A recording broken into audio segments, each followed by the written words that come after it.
ในคลิปนี้อาตมาก็สิเว้านิทานเรื่องหนึ่งสู่ฟังเพื่อเป็นคติเตือนใจมันมีพ่อใหญ่อันหนึ่งเราชื่อว่าหลอดเราเป็นคนใจบุญสุนทานไปวัดไปว่าบ่ขาดจำศีลอยู่บ่ขาดมีมื้อหนึ่งเรานั่งเล่นอยู่หน้าบ้านเรามีคนขายลอตเตอรี่นี่มาขายลอตเตอรี่ถึงเฮือนเราแล้วก็เว้ากับเราว่าอีพ่อเอ้ยซื้อลอตเตอรี่ซอยลูกซอยหลานแหน่มื้อนี้ยังบ่คันได้กินข้าวอยู่ขายบ่คันได้พะนาก็เนื่องด้วยว่าเราเป็นคนใจบุญสุนทาน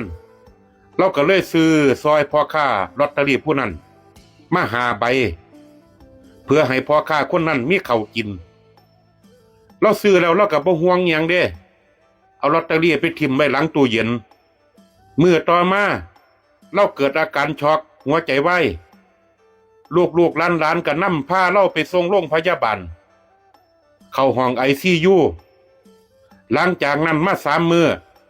ผลปรากฏว่าลอตเตอรี่ที่เราซื้อไว้5 ใบนี่ถูกรางวัลที่1ซุ่มลูกซุ่มหลานนี่ดีใจฉลองกันกุบกีบอยู่ฉลองแล้วก็มาคิดหนักเด้บัดที่นี่พอเฮานี่เป็นโรคหัวใจวายถ้าหมู่เฮานี่ไปบอกเล่าว่าเราถูกรางวัลที่1เราสิบ่ซอกตายบ่ปะนาผู้ลูกหลานทั้งหลายก็พากันนั่งปรึกษาคุยกันลูกหลานหนึ่งในหันก็คิดพ่อหลวงพ่อเบิ่มที่อยู่วัดป่าเป็นพานักปฏิบัติ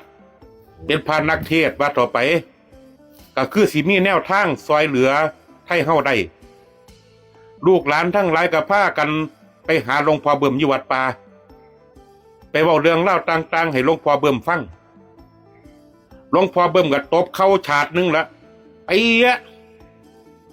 มันคือสิยากล่ะภาษาบอกคนโรคหัวใจนี่มันบ่ยากดอกอาตมาเลยฝึกมาโดนบ่ซั่นสิพาโยมปฏิบัติสอนคนได้ดีเดี๋ยวตอนเย็นหลวงพ่อสิไปหาพ่อใหญ่หลอดอยู่โรงพยาบาลให้พวกเจ้าสำบายใจได้เลยพะนะพอแต่ฮอดตอนเย็นเท่านั้นล่ะหลวงพ่อเบิ่มก็ไปหาพ่อใหญ่หลอดหลวงพ่อเบิ่มก็ทักทายพ่อใหญ่หลอดเป็นจังไดน้อพ่อใหญ่เอ้ยทรงสิไข้แน่บ่พ่อใหญ่หลอดก็ตอบว่าไข้แน่อยู่ล่ะหลวงพ่อแต่ว่าก็มีอาการวันๆอยู่ในใจอยู่พะนะเป็นจังไดน้อหลวงพ่อคือมาหาผู้ขาอยู่โรงพยาบาลน้อหลวงพ่อเบิ่มก็ตอบว่าโอ้ยคันคนเคยไปวัดไปว่าเนาะคันบ่เห็นไปวัดไปว่าก็คิดฮอดธรรมดานั่นล่ะเป็นห่วงจังมาหาบาดที่นี่หลวงพ่อเบิ่มก็สิเริ่มงานสั่นตัว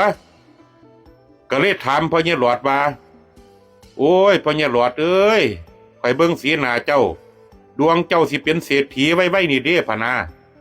พ่อใหญ่หลอดบาดตอบว่าจักสิรวยไปหยังหลวงพ่อเอ้ยเฒ่าแล้ว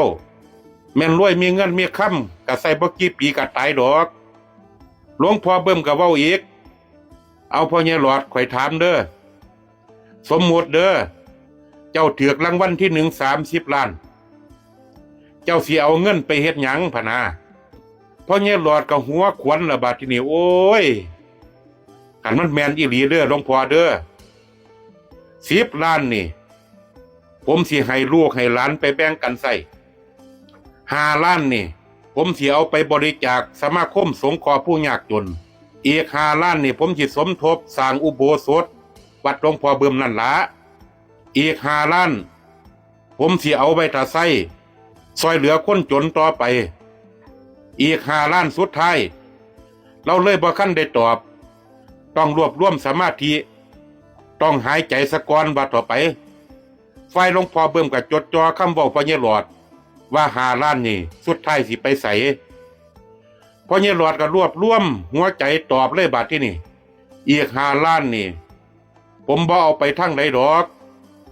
เอาให้หลวงพ่อเบิ่มใช้เป็นการส่วนตัวพะนะ